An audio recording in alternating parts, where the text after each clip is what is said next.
Oke Bunda, mungkin sebagai praktisi hukum ya atau yang paham akan hukum nih Bunda, dari kasus dan juga mengikuti kasus dari Nikita Mirzani berseteru dengan anaknya sampai saat ini kan Bunda masih bergulir terus. Nah yang kemarin baru saja saudari NM ini melaporkan ke LPSK guna melindungi anaknya si Laura dari ancaman-ancaman yang katanya dari pihak sebelah sana. Seperti apa Bunda? Sudah tepat belum sih sebenarnya langkah dari NM ini membuat laporan ke LPSK?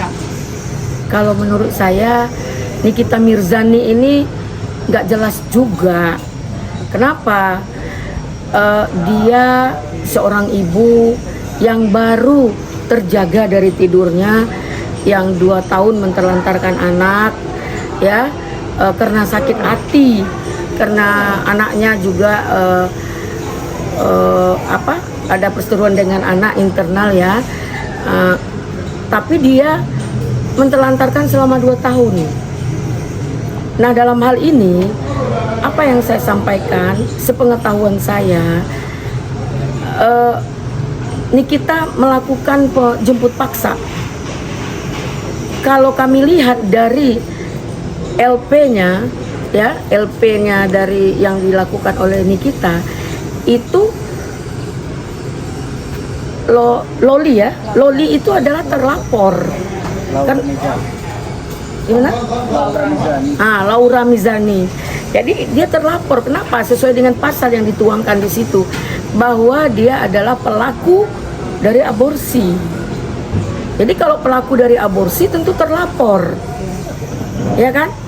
Yang dilaporkan oleh orang tuanya bahwa anaknya di bawah umur telah terjadi perlakuan aborsi. Siapa pelakunya? Kita nggak tahu, ya kan? Nah, benarkah dia aborsi? Kita juga nggak tahu. Dari mana nih kita tahu? Apakah hanya dari sebuah opini, gosip, atau dia dapat membuktikan? Ini sulit loh, karena pembuktian aborsi itu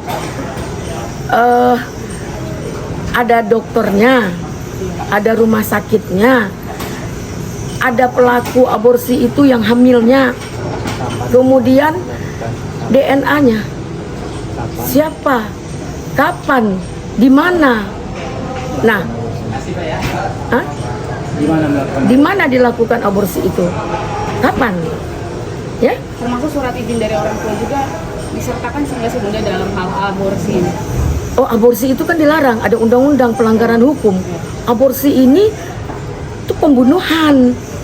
Siapa saja yang melakukan aborsi terkecuali ada sebab karena penyakit atau hal yang ditandatangani oleh dokter internis mungkin boleh, ya.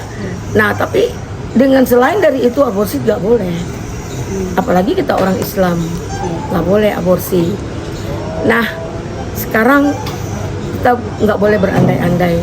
Yang jelas pastinya kita nggak tahu apakah benar dia aborsi atau sekedar karena melihat WA, karena melihat hal-hal yang lain. Terus itu juga nggak ada, sulit pembuktiannya. Nah, saya melihat Nikita ini mungkin baru bangun ya, dari baru sadar bahwa rasa sayangnya itu pasti. Namanya juga kita perempuan dan seorang ibu. Semarah-marahnya ibu cuman dari sini ke atas mulut, hati pasti sayang. Tapi kok tega ya 2 tahun. Saya sekali lagi menyampaikan, syukur anaknya tidak jadi perempuan nakal, syukur anaknya tidak masih bernyawa. 2 tahun ini hidup sendiri, katanya di bawah umur. Nah, orang tuanya glamor, orang kaya, orang mampu, hebat, tokoh, semualah. Tapi anak satu-satunya perempuan tega diabaikan karena rasa ego, ya kan? Padahal dia seorang perempuan yang kuat, yang berjuang demi kehidupan sebagai single parent cukup. Tapi dengan keegoisannya dia nodai perjuangannya untuk anaknya sendiri. Ini boleh dong saya berpendapat hukum, ya. Jangan saya direndahkan, jangan saya dihina. Saya memang orang nggak siapa-siapa, saya bukan orang kaya, saya pengacara ya. Nah, sebagai praktisi hukum punya hak menyampaikan pendapat hukum tentang LPSK tersebut. Apa yang dikatakan LPSK? Lembaga Perlindungan Saksi dan Korban. Nah, Loli atau Loreni Mirzani ini dikategorikan kemana? Apakah saksi? Apakah korban? Dari LP yang kita pelajari, dia adalah terlapor karena dianggap pelaku aborsi. Tentu terlapor. Nah, ini kurang tepat dan ketakutannya tidak beralasan juga. Apa? Dia takut pihak Padel akan mengunjungi atau mengancam. Itu terlalu berlebihan, sehingga boleh dong terindikasi flying fiktif juga. Kenapa? Hari ini Loli tersandra, kebebasannya terkekang. Oke, dalam penyembuhan psikis, oke, kita harus paham. Nah, siapa yang akan mengunjungi dia?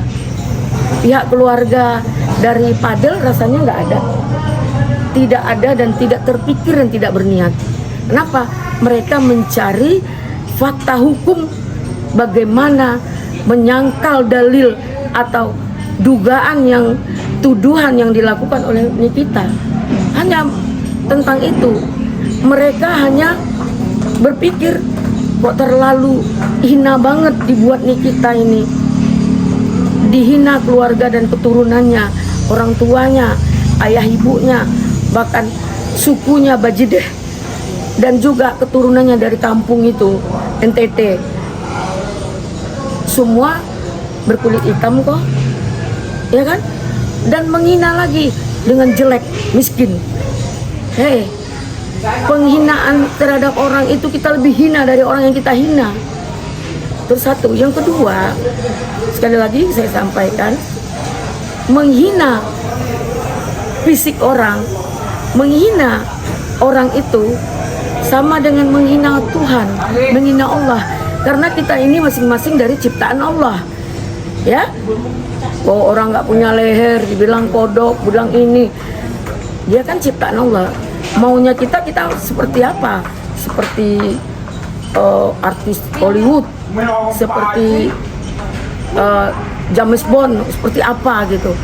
Tapi Allah menciptakan kita seperti ini, kita syukuri. Yang penting kita normal dan diberikan kecukupan oleh Allah segalanya, tidak diberi kekurangan dan diberi akal pikiran untuk menyaring semuanya. Nah, dalam hal ini saya sebenarnya dari awal tidak ingin terlalu jauh ikut campur dalam persoalan Nikita, karena semua orang menyampaikan hati-hati, nanti dihantam oleh Nikita, nanti dihina oleh Nikita, dicaci oleh Nikita. Ya silahkan saja, ya silahkan saja. Mudah-mudahan Allah itu akan membalas semua apa yang dilakukan kepada kita, karena kita tidak seperti yang mereka sampaikan. Mereka apa yang dihinakan, semoga berbalik hinaan itu terhadap mereka. Kita seperti itu, boleh dong kita berpendapat hukum gitu. Berarti kurang tepat ya Bunda ya, langkah dari saudari NM ini melaporkan anaknya di LPSK. Ya, kalau makanya sebelum dia membuat laporan, dia berpikir dulu. Jangan buat laporan terus dipublikasi. Maksud publikasinya apa sih? Coba dia kunjungi anaknya, dia tahu mana apartemen anaknya, ditangkap secara kekeluargaan, dipujuk baik-baik, kan enak. Ini dipaksa kemudian dilaporkan ke polisi, kemudian dibuat statement. Tahu nggak? Dia meludah ke atas langit. Menghina atau membuka aib anaknya sama membuka aib dirinya. Karena anaknya terlalu cepat dewasa. Kehidupan dia dicontoh oleh anaknya. Nah, dan kedua, dia berseteru dengan anaknya. Saya anggap ini sangat bullshit lah ya. Kalah jadi arang, menang jadi abu. Nggak guna lah anak sendiri mau dilawan, ya.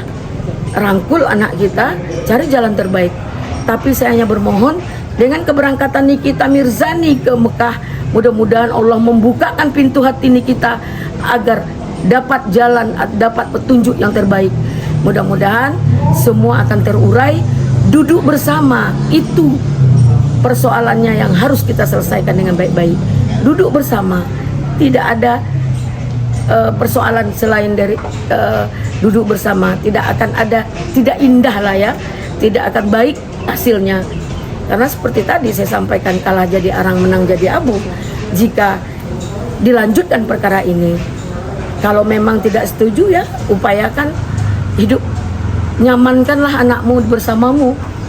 Lama-lama mungkin dia akan melupai Fadel. Kalau enggak, lepaskan dia, tunggu jadwalnya, begitu umurnya balik ya cari aja pasangan yang terbaik menurut dirimu. Apakah jodohnya memang Fadel? Allah yang maha tahu, ya kan? Kita kembalikan semua kepada Allah Subhanahu wa Ta'ala. Tapi ingat, jangan terlalu ini ya, Allah maha segalanya, berbalik kepada kita. Kita jangan terlalu menganggap sepele. Di atas langit ada langit. Jangan merendahkan orang, jangan menghina orang. Allah maha segalanya, maha bisa membuka aib siapapun. Dan yang terkaya, yang terhebat adalah Allah, tidak pernah sombong. Satu permintaan saya kepada Nikita Mirzani, jangan rendahkan orang, jangan hina orang, dan jangan sombong. LPSK juga tahu aturan-aturannya, sejauh mana dia harus berbuat dan bersikap tentang perlindungan hukum yang dilakukan saat ini oleh para pihak. Mungkin itu